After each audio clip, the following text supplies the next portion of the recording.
If you've ever felt like this, it's like you've been busy every day and still haven't truly moved. Like you've done a lot, met a lot of people, answered a lot of messages, maybe even made some money, and yet the moment things go quiet, you realize there's still a layer of fog sitting over your life. Then don't be too quick to call yourself lost. A lot of people are not lacking ability. They've just never really looked at the log of their own lives. There are two kinds of people in this world. The first kind moves like a leaf caught in fast water. Fear pushes them one way, greed pulls them another. Today they chase this, tomorrow they switch direction, and in the end they call drifting a fate they never chose. The second kind builds a boat in the middle of the current. They are not luckier. They just have a map in their hands. They know where the wind is coming from, and they know where they are trying to go. Leon used to be the first kind. He lived in the busiest part of the harbor city and worked the kind of job everyone else thought looked good. By day, he helped clients sort through markets and strategy. By night, he moved through dinners, events, and rooms full of people who always seemed to know the next thing before it happened. His phone was always alive with new messages, new opportunities, new invitations. He almost never stopped. And yet the more he moved, the emptier he felt. People told him a business idea looked promising, so he followed it. People said a certain room was worth being seen in, so he put on a jacket and showed up. People said certain connections mattered, so he sat there 2 hours longer than he wanted to, drinking with people who left him more exhausted every time. He was always in motion, but after enough years of that, he began to notice something. His greatest enemy was not the market, not competitors, not bad luck. It was the noise inside his own head. One night he came home, didn't turn on the lights, and just sat on the floor by the door.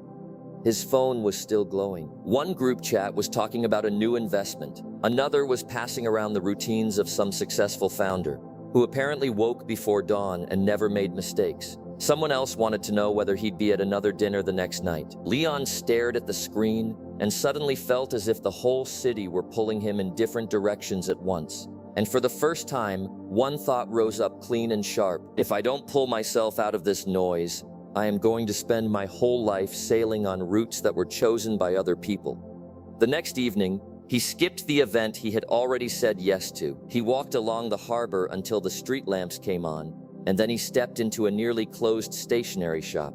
It was small. Shelves stacked with notebooks, envelopes, bottled ink, and things the modern world had almost forgotten how to use. Behind the counter sat an older woman, arranging a fresh row of blank books. Leon didn't even know why he went in. He just stood there, looking at those untouched pages. The woman glanced up and asked what he was looking for. He thought for a long moment before answering. I think I'm looking for something that might make my mind quieter. She didn't laugh.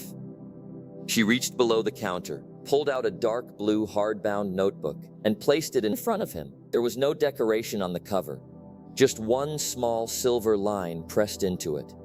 Navigation log. Leon looked at it and said, half embarrassed, I'm not a captain. The woman pushed it a little closer.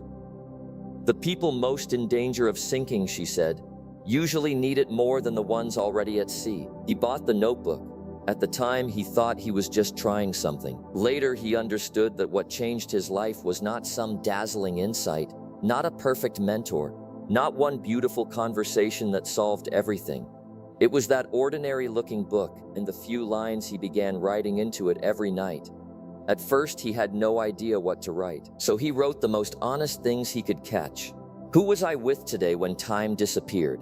What was I doing when I felt tired but not burdened? Which room made my body want to leave before my mind admitted it?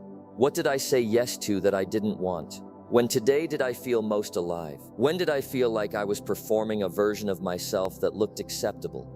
After a few days, something strange started happening. The feelings that had once been vague, messy, and impossible to hold became clearer the moment they turned into sentences. They stopped being just moods. They became clues, samples, evidence, something he could actually look at. He had always thought writing things down was just another way of replaying life. But he slowly realized that real recording had nothing to do with sentimentality. Its purpose was distance. It let him step out of the inside of his life and start looking at it the way a skilled programmer reads system logs.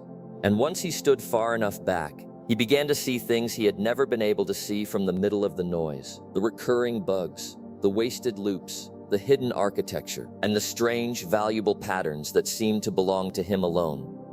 The first thing he found was the split between flow and pain.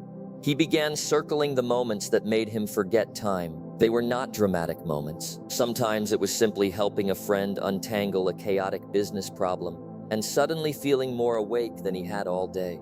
Sometimes it was taking a dense report everyone else hated and breaking it into something clear. Sometimes it was just sitting alone and arranging scattered information into a pattern that made sense. He also began writing down what caused long-term pain, not emotional complaints, not "today was awful," something cleaner. "This event drained me, not because it was crowded, but because I spent the whole time pretending.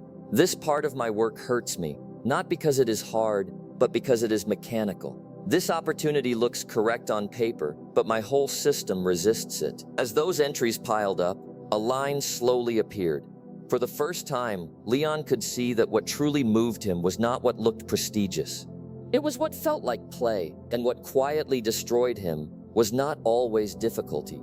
Often it was what required him to become less himself. That was when he finally understood what specialization really was.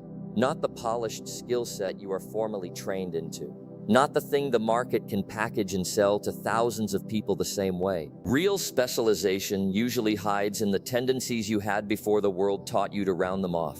It feels like play to you. It looks like work to everyone else. And if you collect enough honest samples of both flow and pain, the road stops being abstract. It starts showing itself. The second thing he began recording was much harsher. What did I do today? What happened? What failed? What do I change next? That part was difficult because most people do not actually want growth.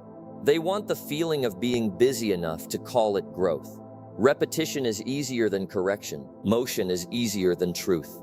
But if you swing badly 10,000 times, you do not become a master. You become more practiced at being wrong. So Leon stopped writing vague lines like "bad day" or "I feel off." He started writing like this: "Negotiation failed, not because I didn't work hard, but because I failed to predict that the real concern was supply stability, not price. Correction. Next time list the top 3 objections in advance and prepare data. Delayed the proposal again. Not because I'm lazy, but because the problem was still too vague. Correction. Define the problem in 1 sentence before starting." It was a brutal way to write, but it changed the texture of failure. Failure stopped being shame. It became instruction. He was no longer running in a wheel and calling exhaustion progress. He was building a feedback loop. And once a human being has a real feedback loop, growth no longer depends on motivation. It begins to look more like evolution. The third thing he recorded was habit patterns. He realized he had not been saved by one breakthrough idea. He had been shaped day after day by small, repeated actions that barely looked important while they were happening. Scrolling, sleeping late, reaching for stimulation when he felt stress, escaping when things got dull. These were not personality traits. They were installed programs, so he began using the simplest possible markers: done, not done, exercise, reading, meditation, and another list: short videos, avoidance, mindless distraction, emotional eating. At first, it felt almost stupid. Then by the 3rd week, something changed. Not emotionally, practically. He had proof. He could see that he had already exercised 18 days in a row. He could also see that almost every time he vanished into distraction, it was right before a task he didn't want to face. That was the moment he realized bad habits do not appear out of nowhere. They have triggers, and once a trigger becomes visible, control begins to return.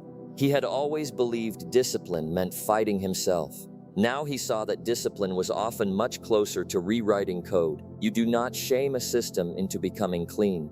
You observe the pattern, then you replace it. The 4th thing he began recording was attention loss. By then, he was already quieter than before, but now he started to see what had really been stolen from him all along. Not time, attention. Time passes no matter what. Attention can still be protected, so he started doing something almost cruel. He logged where his attention actually went each day. 9 to 10, supposed to work on proposal, interrupted twice by messages. 10 to 10:35, answered things that didn't matter. 11 to 11:20, social media, mind became noisy. 3-hour work block, less than 20 minutes of real depth. A week later, the truth shocked him. He had been saying he worked all day, but the amount of time that was actually deep, whole, and unbroken was sometimes less than 2 hours. That was when he understood something fundamental. In this era, what is truly scarce is not just money or time, it is unfragmented attention. Whatever you pour your attention into will eventually grow. Pour it into gossip and fragments, and you grow emptiness. Pour it into skill and depth, and you grow wealth and judgment. So he turned off most notifications, handled email in blocks, protected the parts of the day that needed depth. He began guarding his attention the way a miser guards gold, because in a leveraged world, focus is a kind of super currency. The fifth thing he recorded, and later valued most, was reflection and decision notes. This was no longer journaling. It was closer to trial. Whenever he had to make an important choice, he stopped trusting feeling alone. He wrote, "Why do I want to do this? What state am I in right now? Calm? Greed? Fear? What result am I expecting? If this fails, where is the logic most likely to break?" Then he waited for reality to answer. If the decision worked, he asked, "Was I right or was I lucky?" If it failed, he asked, "Was the problem missing information, emotional interference, or refusal to face what was obvious?" This way of writing hurt because it forced him to meet his own stupidity in daylight. But that was exactly why it worked. Over time, Leon began building his own decision principles. Each choice stopped being a fresh gamble. It became part of a pattern. He was no longer just reacting to life. He was training judgment, and in a world where more and more can be copied, automated, outsourced, or faked, unique judgment becomes one of the last real human advantages. A year later, when he opened that dark blue navigation log again, he was not the same man who had bought it. He had not become legendary. He had not suddenly become free of all confusion. But he was no longer the leaf. Because now he had a map. Not a map someone gave him, a map he had written, line by line, out of his own confusion. He could see what he actually did well. He could see why he kept falling into the same traps. He could see which habits had been shaping him in silence. He could see where attention had been leaking. And he could see, perhaps for the first time, that a human being really could train judgment into something solid. Much later, he often thought about that moment when the old shopkeeper had pushed the blank book toward him. At the time, he thought he had bought a notebook. What he had actually bought was authorship. Most people live like background actors. Someone else writes the lines, someone else builds the set, even their desires sound borrowed. But the strongest people often begin in the least dramatic way imaginable. They start writing things down honestly, and slowly they take their lives back. This is Otherworld Radio. Stop waiting for someone else to explain your life to you. The moment you begin writing the blurred version of yourself into clear lines, you stop drifting in the current. You begin building the boat, and you begin choosing where it goes.